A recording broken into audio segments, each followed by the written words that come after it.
began taking me out and spending time with me as a means of cultivating a relationship that was immoral, inappropriate, and in some instances illegal.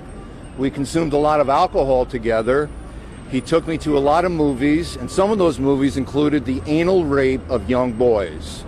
And at the age of 14 and 15, growing up in a very strict Catholic community and having my own considerations as a young teenage boy about my own sexuality, this really scrambled me. Jenik did nothing to make sure that I grew up as a proud gay man.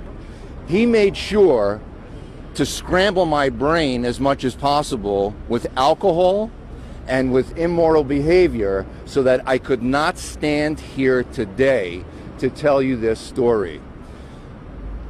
There are lots of ins and outs as to my time with him. This was a relationship that lasted 5 or 6 years. This was a person who married my first sister. He christened my first 2 nieces. My psychiatrist said what John Jenik basically did was infiltrate my family like a terrorist. And people need to understand that there are men, including too many Catholic priests, who are sexually attracted to young boys, and they become priests for that reason. A lot of people don't want to accept this reality. I am telling you right now, this is my second sex abuse case involving the Catholic Church. The first involved a religion teacher in high school who sexually assaulted me. That case has mostly been handled. This is the second case. My attorney, Mitchell Garabedian, who gained a certain level of fame for being in the movie Spotlight, is representing me. And Mitchell and I have worked very, very closely together to unravel the details of what happened to a 13-year-old kid from the Bronx who was put into the car of a strange man, taken away from his family, given alcohol to the point of intoxication each and every time I was with him, and then also taken 100 miles away upstate to this man's country house where he sexually abused me.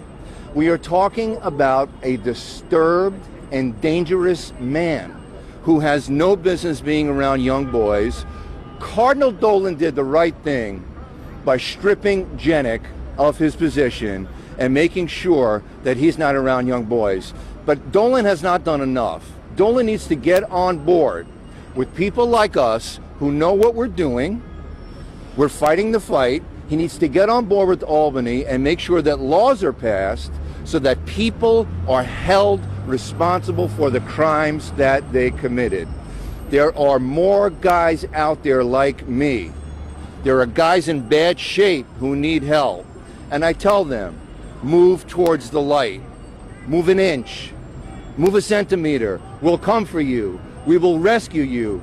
We will bring you into the light. We know how to do it. We will save your life. Reach out to me. Reach out to my attorney. Reach out to Bob. We will make sure it happens. But don't let these predators have the last say on your life. God has given you the dignity that you deserve to live by. Thank you for hearing me today. It's from 13 to, let's say, 17, 18, until I went away to college. And then I maintained contact with him, but I didn't have physical contact with him. And what prompted you to come forward and speak out so publicly? My life is in a ditch. I'm living on public assistance. I'm an Ivy League graduate living on food stamps, for which I'm grateful for. Okay? My dad did not work 30 years as a New York City public transit employee, breaking his hump in a bus depot in Manhattan so that his Irish son would stand in front of St. Patrick's telling you that. But that's the truth of it. That's what happens to young men who are sexually abused by men, okay, who have no care for their well-being, who are very disturbed, dangerous people. I am John Jenik's worst nightmare. And I'm here to tell you, I am not the only one. There are others. And we got to get the word out because guys are hurting real bad.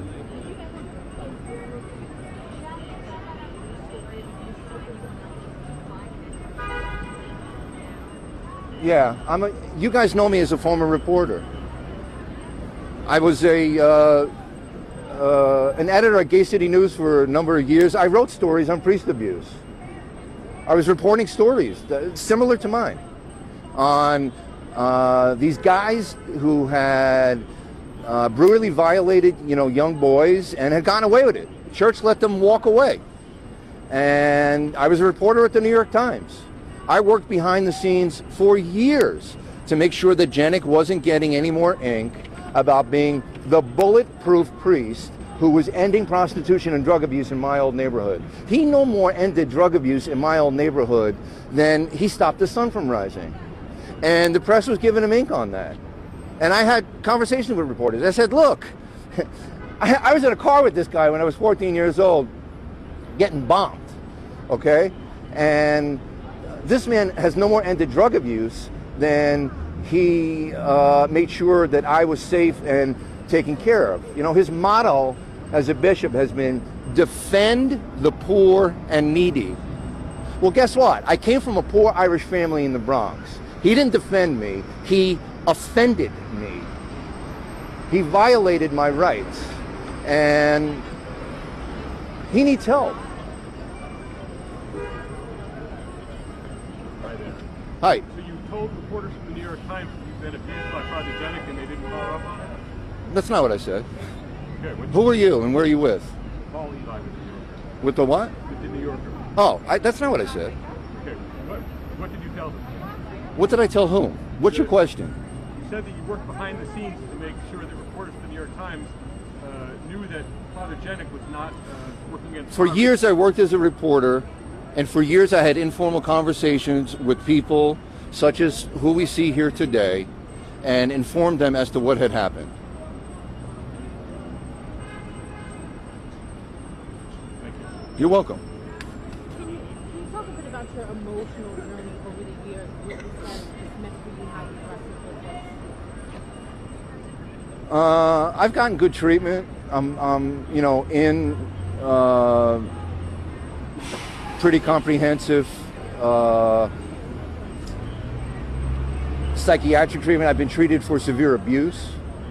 I've been treated for serious depressive disorder. I think some of that, quite frankly, may have been pre-existing and presented me as a target to Jenik.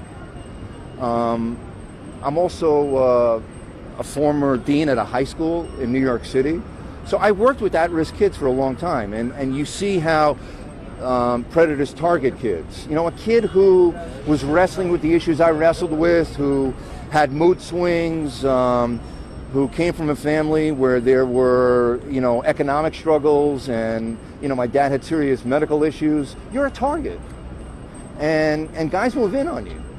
And I think, quite frankly, I'm a very typical victim, if you will. I don't think I am atypical. I think I am very much the kind of I was the kind of young boy that these guys find an easy target.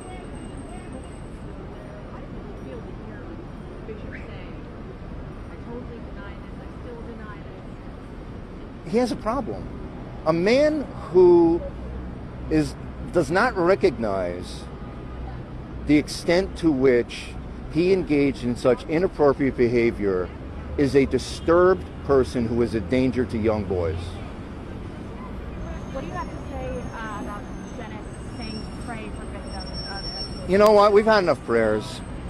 I've been praying. I still pray, and guess what? God heard my prayers, and God told me, Michael, go down to St. Patrick's on All Saints' Day and tell the truth. And that's the answer to my prayers to God. I think we need action.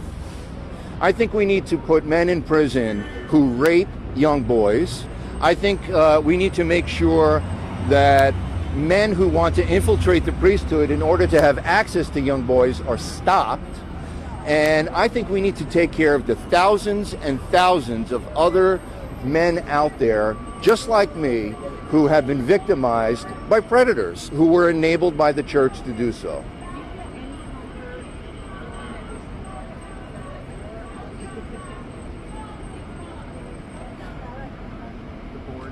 Oh, I can't. I couldn't hear the question. Do you feel any comfort knowing that this board has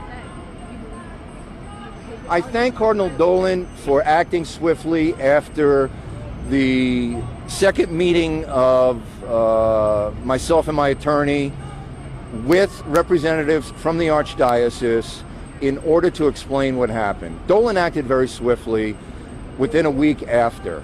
More work remains. We got a lot of work to do. And this isn't just about giving people financial settlements, and it's also not about just holding press conferences.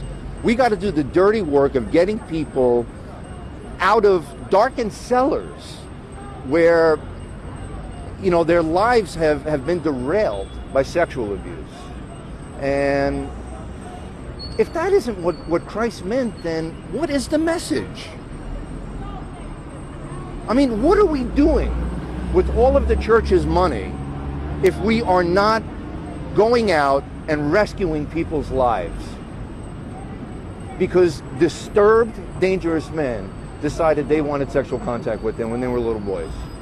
when you see what's going on in Pennsylvania, finally coming out, do you feel like it's playing our story like kind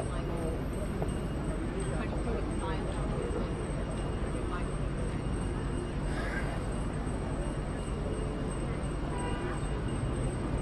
The Pennsylvania State Senate blocked adequate reforms so that guys who were raped can get justice in court and adequate financial settlements. So no, it hasn't changed.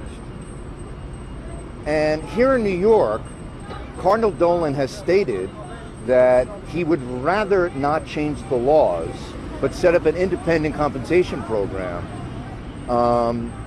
in order to make sure that the church remains stable. The church is unstable right now because of the fact that for decades, guys like John Jenik and dozens of other Catholic priests sexually abused young boys in the Bronx, Manhattan, Staten Island, all around the city. And there are guys standing here today who know what I'm talking about because it's happened to them too. You know, this has been an open secret, the dirty little secret in the Archdiocese of New York, okay? The guy pulls up in a car, hey, get in. Let's go for a ride. And, you know, that has to stop. That just cannot be your standard order of business in terms of what priests think that they're entitled to do. You know, I'd operate more on the factor of fear than anything else. If you do this, you need to go to prison. Anything else? In your opinion, do you think that sexual abuse will be going on without the education? Absolutely. Every day. As we speak. Okay, and you know what? That might not have been my viewpoint before I got down in the trenches and rolled up my sleeves to do my own cases. And I thought there was a certain degree of exaggeration. Hear me clearly. This is the greatest evil I have ever witnessed in my lifetime. Say again? I didn't confront him, but I had occasions where we were in each other's presence. The last time he fled and got into his car and drove away because he's scared of me. He knows I didn't. He knows what he. John Jenik knows. John Jenik knows what he did to me, and he is terrified of facing the truth. He is not the bulletproof priest. He is terrified. He's a coward, and he's ashamed of the fact that he had a sexual attraction to me. He can't face up to it. Michael, how many men, young men your age have you met since you started in this that have faced similar circumstances and whose stories have not yet been vindicated? Hundreds. I mean, I'm talking to guys all the time. I mean, if I don't run into them at a meeting or at an event, they're contacting me online. I'm getting emails from people I've never heard of. Can we talk? Some of these guys I've developed friendships with, and I've never met them. We talk on the phone. A guy will call me up. He'll say, I'm in the car. I had to leave the house. My wife and I just had it out. I have to get in the car. I have to drive. I need to talk. And I get it. I'm having conversations with my psychiatrist about how my prefrontal cortex and my amygdala have been affected by sexual abuse. I mean, and I grew up in a neighborhood of significant violence. Shootings, stabbings, muggings, rapes. And in comes John Jenik, who's going to do what? He's going to help that unsettledness go away? No. He increased it. He worsened it. And he's been there since 1978. Keep in mind. Listen, no 13-year-old kid has any, I say to parents, you got a 13, 14-year-old son, maybe you're a single mom, maybe the kid has some behavioral, do not allow your little boy into a car with anyone. I don't care who he is. Priest, rabbi, scout leader, whoever it is. There is an overwhelming likelihood that this man is targeting your son for sexual abuse. Okay? These guys don't show up in a mask and a gun. You know, John Jenik is kind of like goofy. Yes, you know, it's kind of then. It happened in Confession. Confession in 1978 was not happening in the box like you're seeing in Hollywood. It didn't happen that way. It happened like this. You're this close and you're chatting. What's going on? What's on your mind? And within a matter of minutes, I was sobbing, holding back tears, and talking about the fact that my dad had serious medical issues. My dad had heart valve replacements over the course of his life that eventually killed him. And he also had a mental illness that had required a hospitalization where he was removed from the home. I'm the youngest of 6 kids. At that instant, I made myself a target, and this guy moved in. Okay? You don't take a kid who has just divulged this to you and start figuring out ways that you're going to start drinking with him. I had never drunk scotch. John Jenik is explaining to me, you do a 2-finger scotch in a glass with ice. We were drinking teacher's scotch. Who does this with a 14-year-old child? In the rectory. Well, and elsewhere, up in the country house. You know, this culminated one night where he set this up.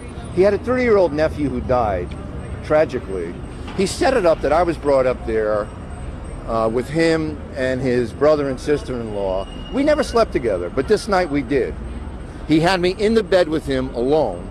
And look, you know, I've had sex with various people as an adult. This was the creepiest night I ever spent with another human being. He flipped out in the bed, began groping me, and then began this bizarre manner of putting his face so close to mine to either kiss me or to suck my breath.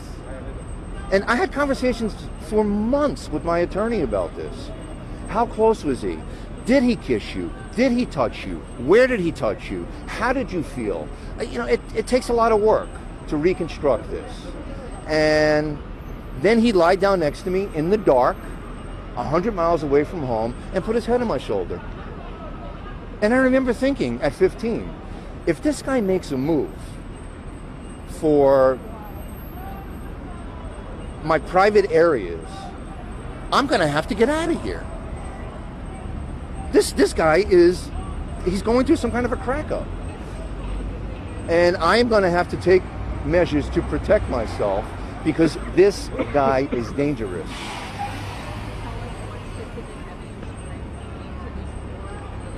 It's what I'm telling you right now.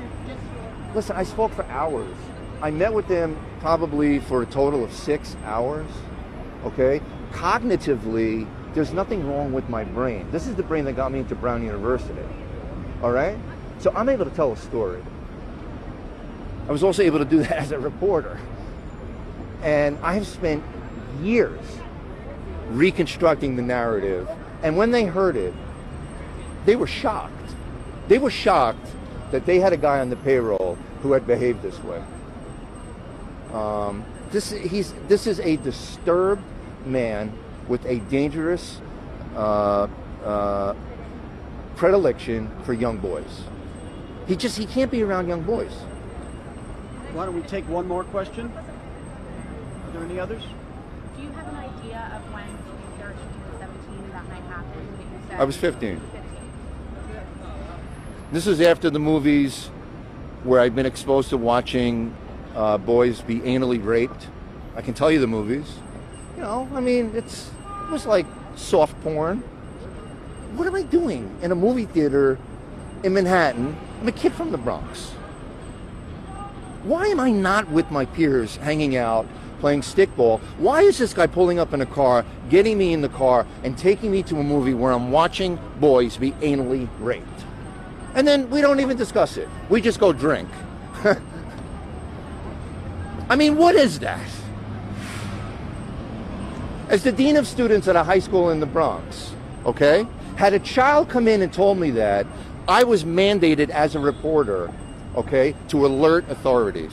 The law mandated that as that employee of the school, I needed to alert authorities that a man was doing that with a child.